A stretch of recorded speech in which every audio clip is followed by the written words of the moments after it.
Listen, I'm a winner. I've won at winning. I have proven it many ways. Yep. I know winners when I see them, and everyone's a winner. But let's go Yes. back to my principle. Yes. The reason you win at losing is because you spend all your time whining. Well, you will win it and you get to be right. When That's you right. whine that life is awful, you get to be right. You That's right. win. That's right.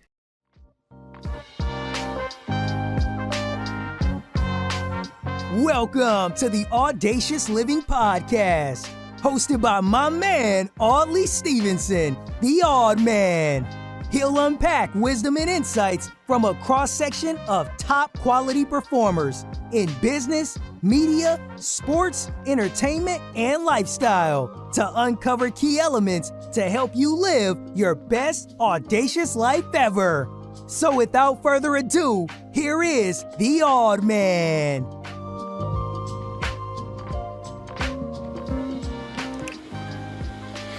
Greetings and salutations. Welcome to another edition of the Audacious Living Podcast. I'm Audley Stevenson, and you've got it locked to the most audacious podcast you'll find on the internet. That's right. You can check and look it up yourself. You won't find one more audacious than this one, I promise you.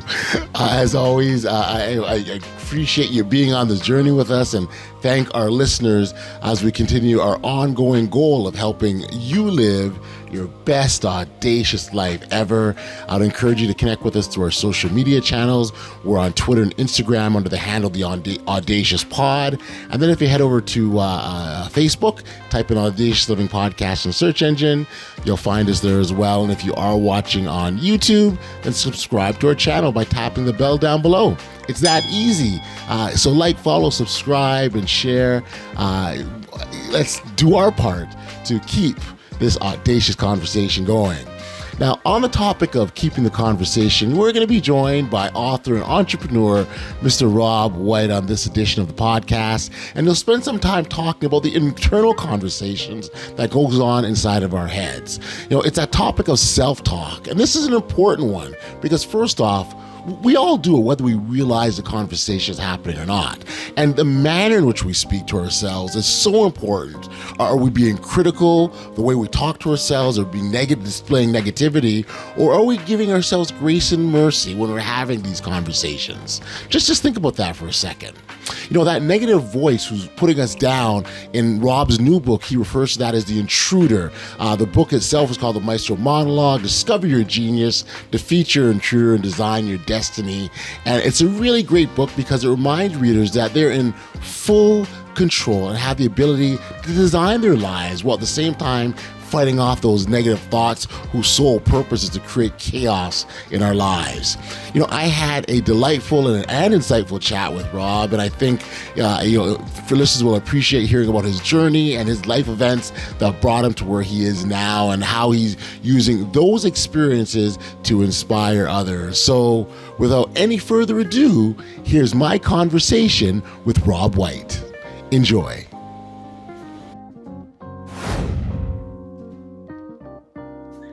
Welcome, Rob, to the Audacious Living Podcast. It's absolutely wonderful to have you here.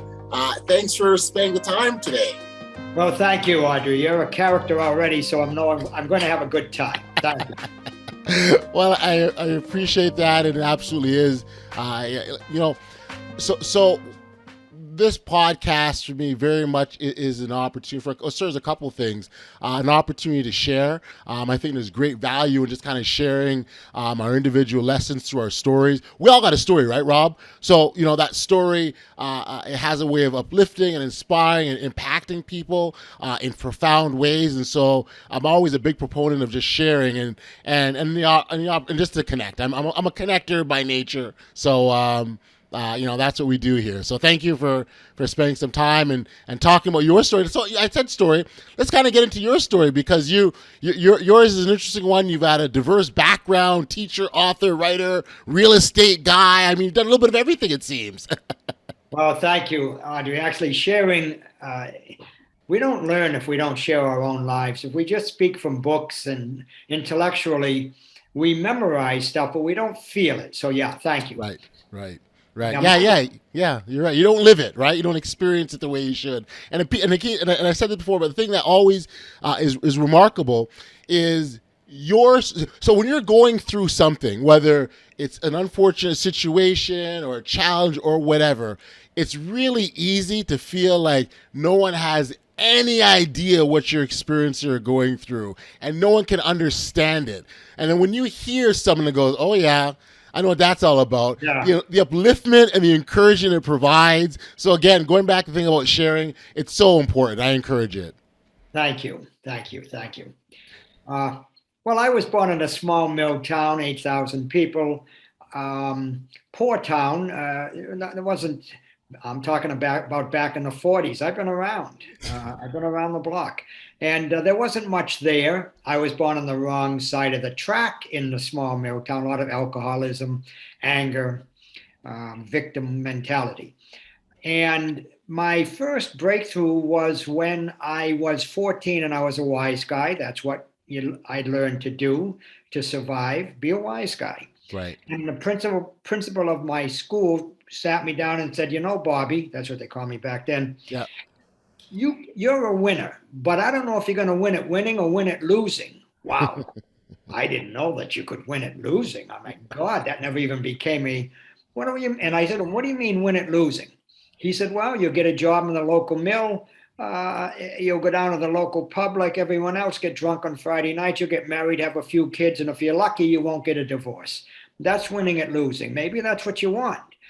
Or there's multiple other options, which would be winning at winning. I didn't know you could think like that. I mean, that was like, wow, I didn't know you could think like that.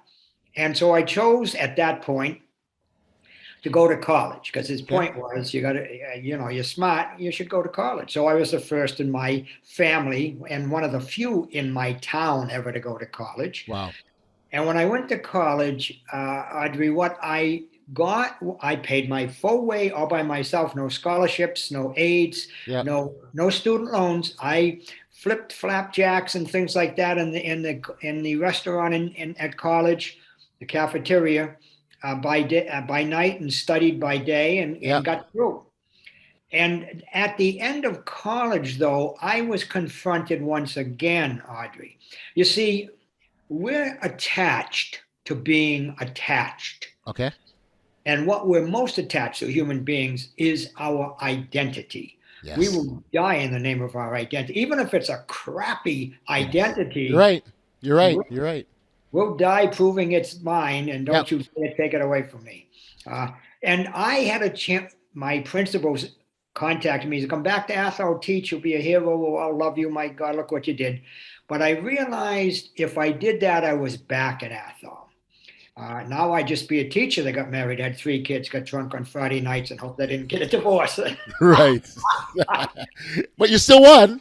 Yeah, exactly.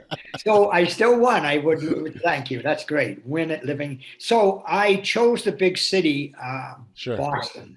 Never been to Boston, never been near Boston, didn't know anybody in Boston, didn't know where I was going to live in Boston. Got in my car from UMass, which I had bought one my senior year, and drove to Boston.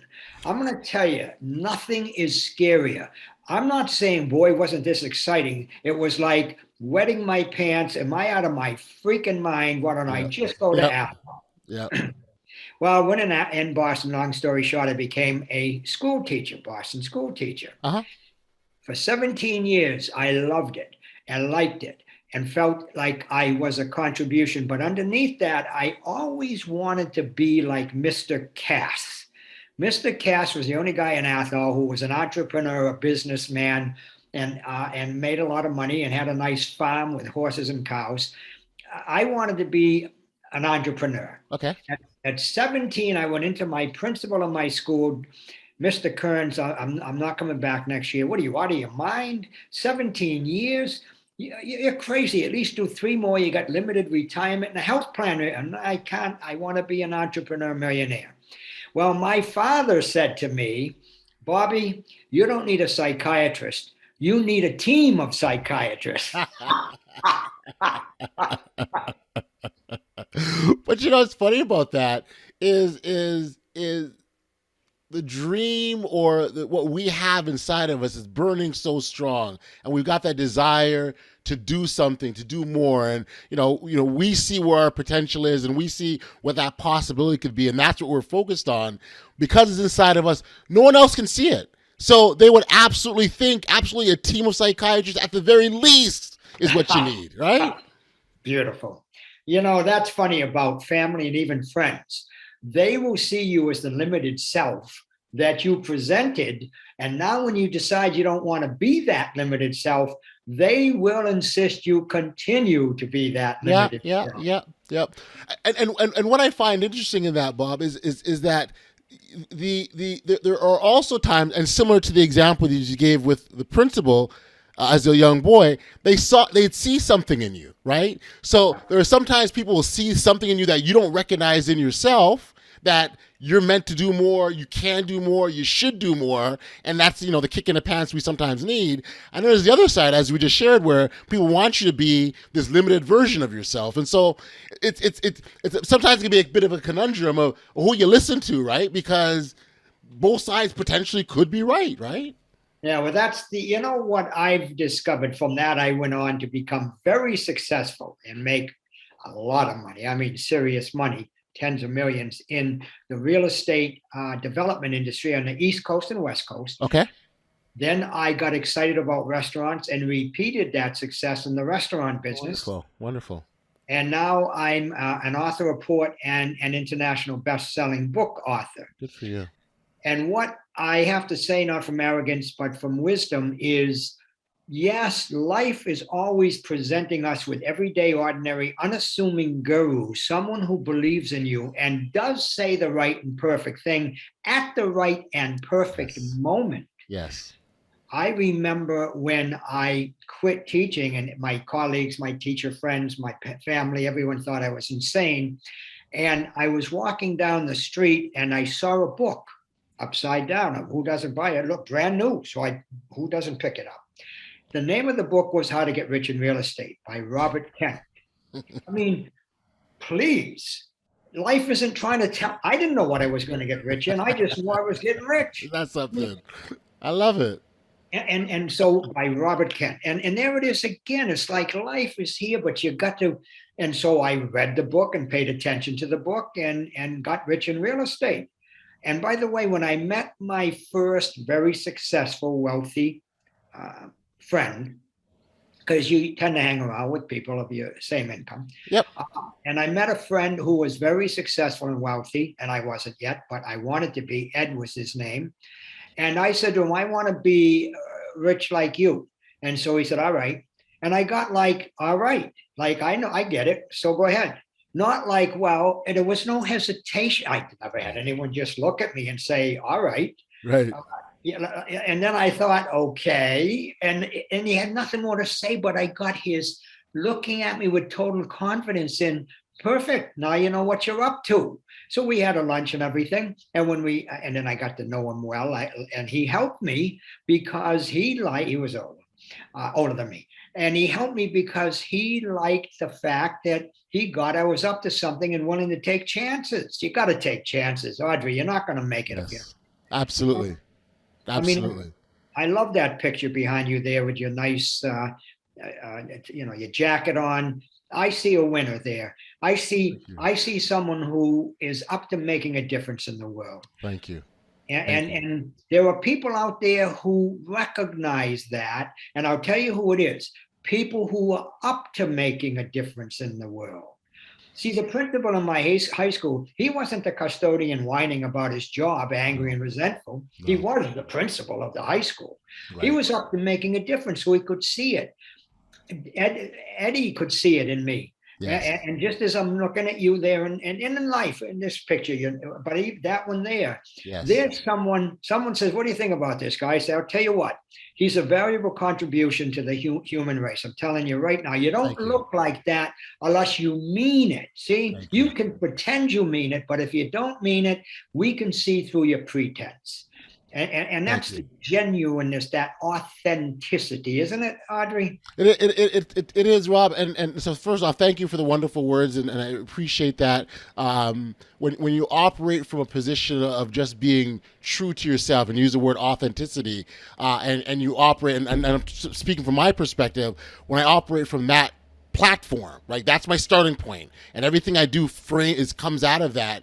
It just flows, right? I don't have to think about who I am. I don't have to think about the choices I make. I don't have to think about, what I should be saying or not saying. I'm just operating and being myself. And what sort of I came to the point and realization that there's something that I have that can be of benefit and of service to others, right? And Yeah. when I started this podcast, ironically enough, I started during COVID, and we were in the midst of a lockdown. We couldn't do the things that we love. We were isolated from everyone else, and I just had this desire to do something more than what I was doing. Instead of sitting around watching Netflix, well, I can do more. There's something available for me, and I started this podcast from the basis of, it's the Audacious Living podcast, from the standpoint of what can we do to be bold in our lives. Because when I did an analyzation of sort of my accomplishments, my past successes, everything that I've done, it was from a standpoint or platform of me being bold and audacious in some fashion, in some form. So that's what I knew I wanted to share. That's what I wanted to talk about. And the best part of it for now, a year later, I'm still doing the platform because I still believe in it. And as much as I was doing it to share for others, what I get back in return is just tremendous. It's just tremendous. It's overpouring at times, and so yeah, go back to your point. It's what I authentically want to share with the world and encourage in others. Well, you know what you said, the wisdom that I extract from that wonderful conversation, and we are engaging in conversation. Human beings are the only beings on this planet. I don't know about what's going on other planets that can create an entirely new world out of conversation. Yes. Yeah, a squirrel is a squirrel. It's going to do what squirrels do. It doesn't have conversations with other squirrels about maybe No. we can. So, and that conversation you had, the wisdom you spoke, and it flowed easily. Do what you have to do and don't give it any thought. You see, don't. That's the part people don't get. When you stop to overthink it, you're starting trouble. Yes. If you're really in flow with who you are and where you want to go, do what you feel like it's right to do and Yes. don't give it any thought. And Yes. the other thing you say, audacious living, that's the name of your program here. You see, I say life is risky business. So stop trying to take the risk out of life because you can't. Can't. Life is risky business. That's right. Think about this, Audrey. When you were born, I was born. What a risk. You know the mess you're coming out of mom. That's risky business, but you're ready for it. Yeah. And when I couldn't, I'll say me because then everybody can relate to their own. When I'm on crawling around and mom and dad are up on their hind haunches, not crawling, and I decided I want a piece of that. I want to learn to walk. That was risky business. Yeah. I kept falling over. Yeah. That's right. And then when I was decided I wanted to talk, I got, wait a minute, they're not mumbling. They're up to something. And I said stupid words because I didn't know how to pronounce them. And I could have been embarrassed and awkward. But back then we didn't care. Listen, man, I'm up to talking. I don't care if I'm mispronouncing. By the way, here's something you didn't know, Audrey. At age 5, you had learned 90% of the vocabulary you're using today. Oh. So that's how brilliant we all are. When do we Wow. decide we're not brilliant? You see, what I see in you, and it's something, it didn't just, you had to work at this. You can't fool me. It isn't like everything worked out right. Oh my God, life is easy. You got it. A real genuine smile comes from a lot of frowning that you finally learn your lessons. And that's when you can turn that corny phrase, a frown upside down. But man, that's when you can smile generally and be proud of yourself. Absolutely. Rob, I will tell you, when you're able, the smile, the nature, all of that comes from having seen the whole perspective of life, right? I've not seen everything I'm going to experience, absolutely not. But I've seen, so you know what it's like, and I oftentimes use this analogy where we're on this pathway of life, and a boulder is blocks our path. Our job is to get on the other side of that boulder, whether we go up, around, through, over, whatever, because that's where all the greatness lies. So when you can get on the other side, you have an appreciation for the journey, and you have no choice but to smile because it's wonderful, right? You think the biggest challenge that you've gone through, and in that moment you're thinking, I can't deal with this. I don't know how I'm going to manage. But we do manage, and we get to the other side, and that's why we can smile about it. You Absolutely. know, that was a, see, people say heaven has no boulders. I got news for you. If heaven has no boulders, I don't want to go. That's a boring life. Man, a life of no boulders is no growth. And man, that's death. I don't want to go to heaven then if that's what we got going on up there. And I love your analogy. Life is a lot of boulders and it never ends. By the Right. way, here's the good news. Till the day you die, there'll be boulders, but you only feel alive when you're going through them, under them, over them, around them, but nothing's stopping you from No. getting. Now, for example, I'm curious about you.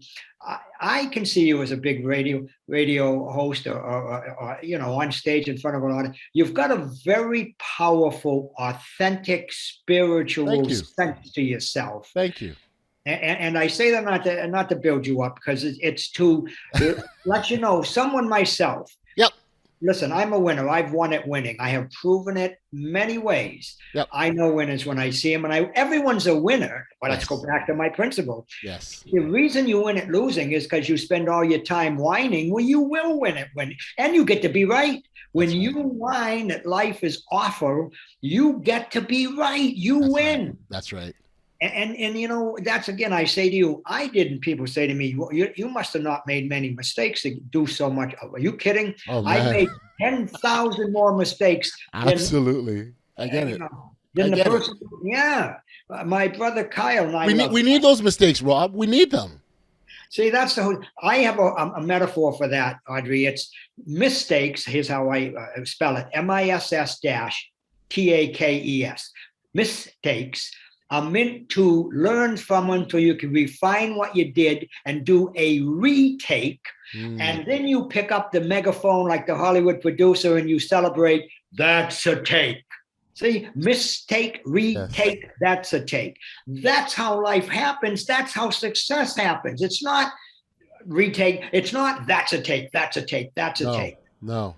No. You're absolutely right. I love it. I love it because Yeah. there's a fear of failure sometimes, and I really don't think of it as failing. I think of it as, okay, this is another direction I've got to go into, or there's something I'm supposed to take from this. Like what is it?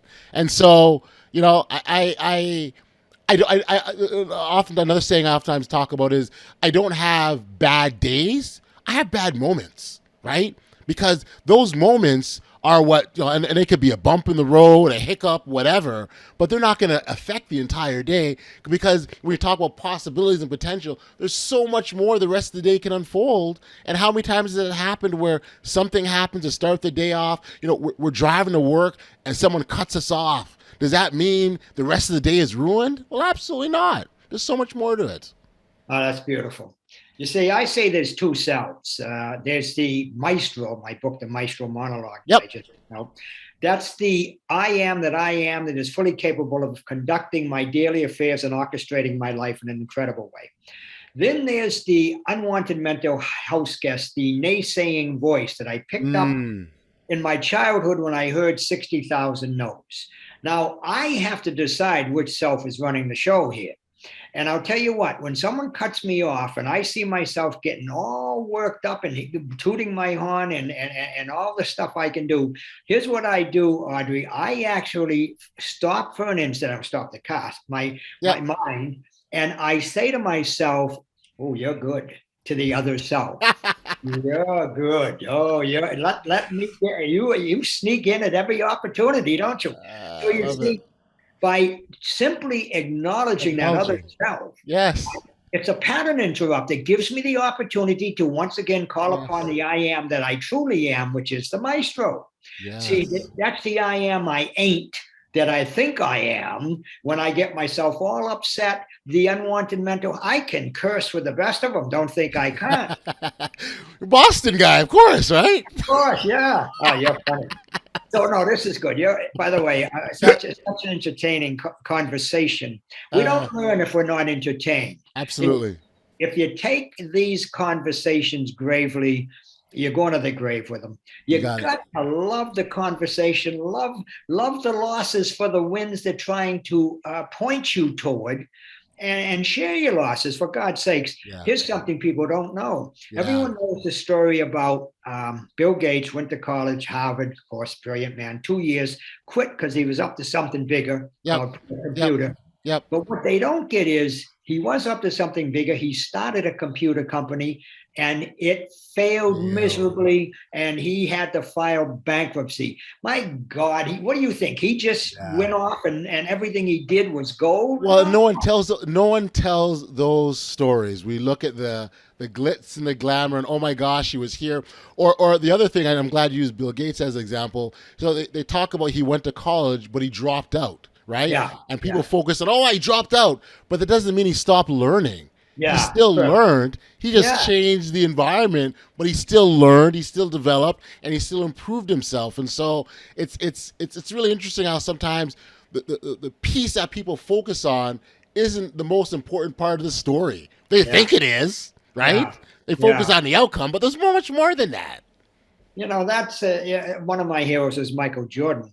There's a Yes. guy who figured out how to continually stay on track with what he was up to in basketball and now in business. I mean, the guy is Yeah. a Yeah. an incredible billionaire business person. Yeah. And what people think is God, I mean, he was naturally talented. He had what it takes. Come on. Someone told me that when he was in college, at 3 in the morning, you go to the gym. He Yeah. was in the gym throwing the Yeah. basketball. Yeah. Yeah. How do you think? Because again, people don't realize, and Michael Jordan was in high school. He got cut from his basketball team. Yeah. So what do you think his high school teacher that cut him is thinking now? Like, wow, No, I right? know. I So, know. but again, we don't focus on that. We look at Yeah. where he is and think he Yeah. just magically appeared. Yeah. And the late nights, the early mornings, and the sacrifices, and along his journey, you think who knows how much people had to give up, or he had to give up, or relationships suffered or impacted because he was so dedicated to his craft. We lose sight of those things because you look at where he is, and where he is oh, he's Michael Jordan. That's beautiful. Talking about giving up, when I quit teaching Yep. to become an entrepreneur, I had a girlfriend. I liked her. She was a teacher and I loved her and she loved me. And we thought about getting married. And I told her I wanted to be a millionaire and she didn't like that idea. I had to wrestle with, and I did wrestle with, and it was the right choice for me. I could have said, okay, well, I'll stay teaching and then we'll get married and have kids and stuff. I wanted to travel all around the world, which I've done, and meet all kinds of Yep. fascinating people, which I've done. And now I consider myself an author of port and a philosopher, which is what I love to be. I love But it. none of that would have been available if I am not willing to give something up. Mm. And so we all do have to. It's not always a road of making the right choice. Sometimes you make the right choice, but you got to give something up over here. Yes, absolutely. Yeah. Absolutely. There has to be some kind of sacrifice. As much as we think we're fantastic multitaskers and we can focus on 3 or 4 different things all equally, we truly can't. Something has to suffer. Something has to, make way for something else. So I hear you loud and clear. I hear you loud and clear. Yeah. So Rob, I want to because I want to make sure we go back and your Maestro monologue in your book, and specifically because although we sort of touched on it, but I want to make sure that we give it its just due time with respects to the importance of the internal conversations that we have with ourselves. You sort of touched on that when we got with the driving analogy, and how important that is. Listen. We talk about I do it all the time, like all the time, where there's a situation and I find it and I talk to myself. But I think the key that separates the winners and the losers is because we all have those internal conversations, but what we're actually saying to ourselves, right? Are we beating ourselves up, or are we elevating who we are? And I think that's really the difference and the key to having, you know, positive self-talk. Well, you know what? My Maestro Monologue, the book, the monologue is a conversation that, if you read the book, is very powerful. A conversation you have with yourself about yourself.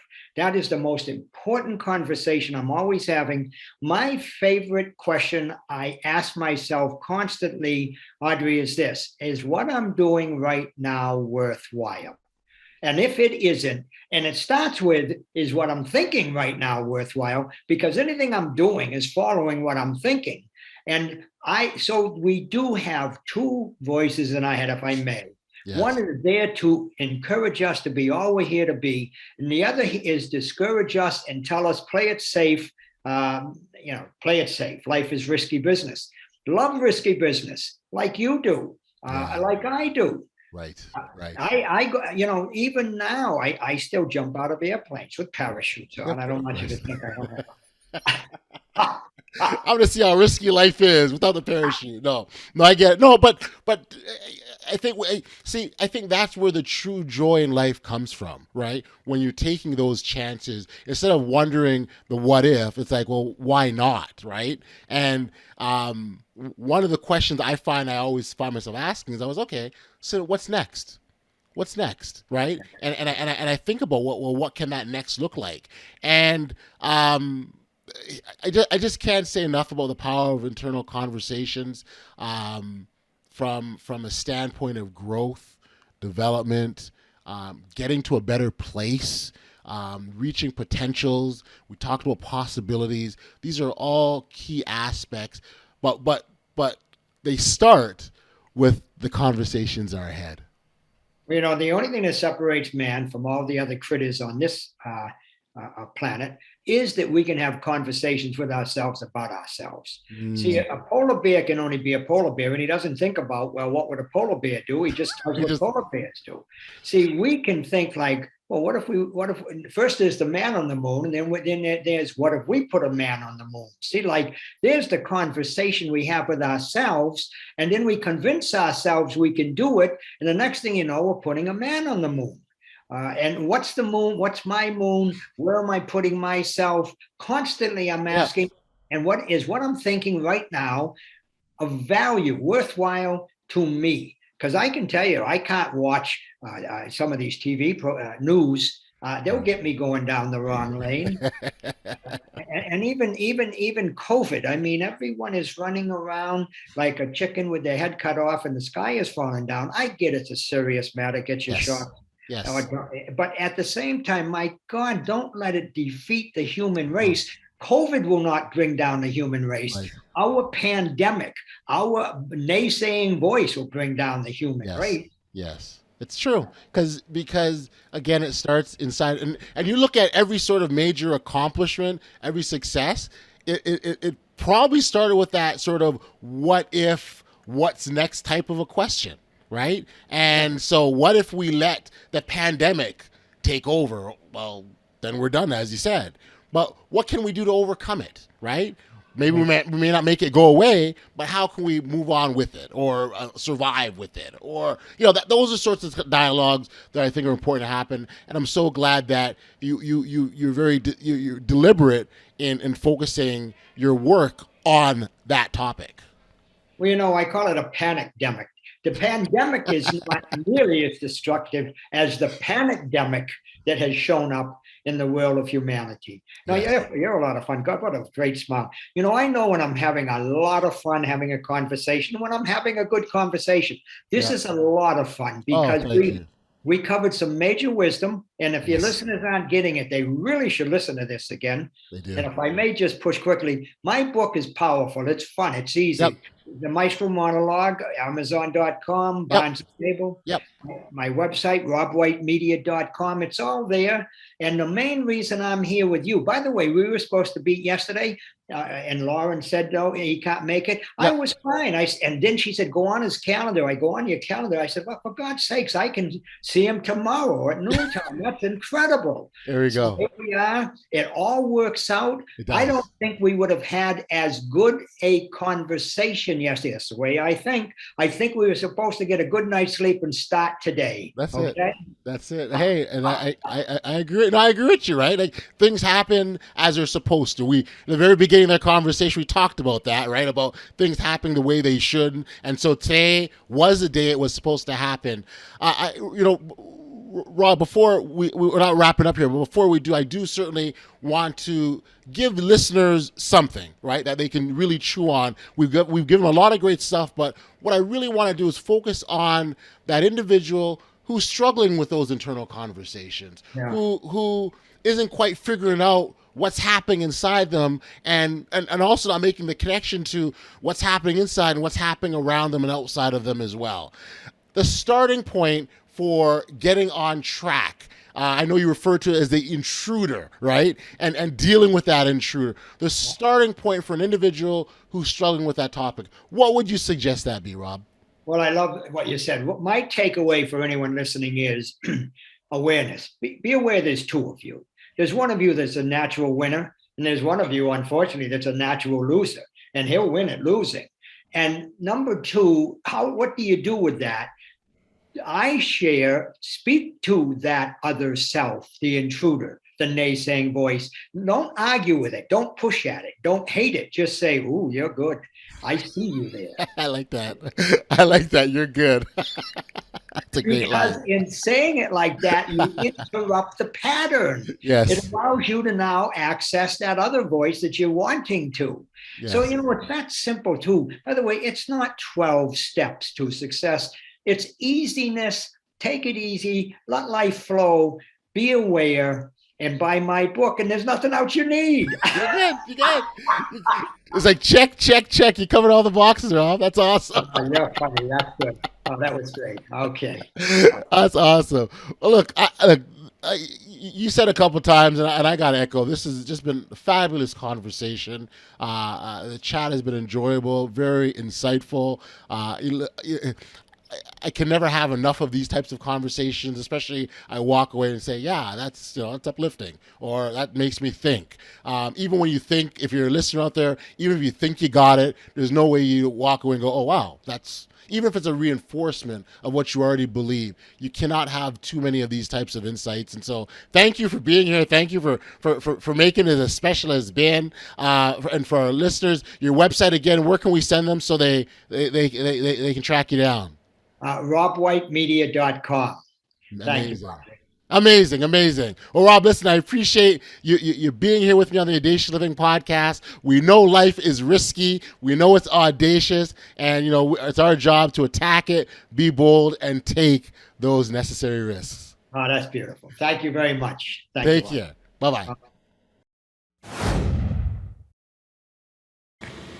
Back we are here on the podcast, and I really appreciate Rob for being here and sharing his insights and opening up our eyes a bit to these self-conversations that happen. I think the message that we tell ourselves are so important. It's something we really need to be mindful of. And, you heard Rob talking about acknowledging the existence of that one unwanted mental intruder as a way of breaking up the pattern. I think that's a really good approach. Again, his book is The Maestro Monologue, Discover Your Genius, Defeat Your Intruder, and Design Your Destiny. And I would encourage all of you to go out and pick up yourself a copy. Now, Rob left us with so much to think about, but if there's just one thing that I take from my conversation with him, it would be this. One of the most important conversations that we'll ever have is the one that we have with ourselves. We all talk about ourselves. We all talk to ourselves either silently or out loud, and we often don't even realize that we're doing it. The things that we say to ourselves can have a big impact on how we view ourselves, our future actions, and our possibilities. And it's for this reason why it's so important that we pay close attention to the things that we think about. If we can replace negative thinking with a positive mindset, that will build our self-confidence to pursue our lifelong dreams. What we may not oftentimes realize is before any major accomplishment or achievement, there's a mental conversation that's taking place. We start to convince ourselves of all the audacious things that are possible before we actually go out and do them. Hey, listen, if you haven't registered for email notifications of the podcast, please know that you can do so simply by heading over to bestaudaciouslife.com, enter in your email address, and you'll be alerted every time we've got brand new content that comes out. Now, we've unfortunately reached the end of another edition of the Audacious Living Podcast. And as always, I send my thanks to our amazing listeners, all those lovers of audaciousness. The tremendous support that you give us is so appreciated. And again, it's ongoing, which is awesome. And so I thank you because, again, it really, really is appreciated. Until next time, stay safe, be kind, show love to one another, and be audacious. You've been listening to the Audacious Living Podcast, hosted by Audley Stevenson. If you enjoyed what you heard, be sure to like, subscribe, and share. Until next time, be audacious.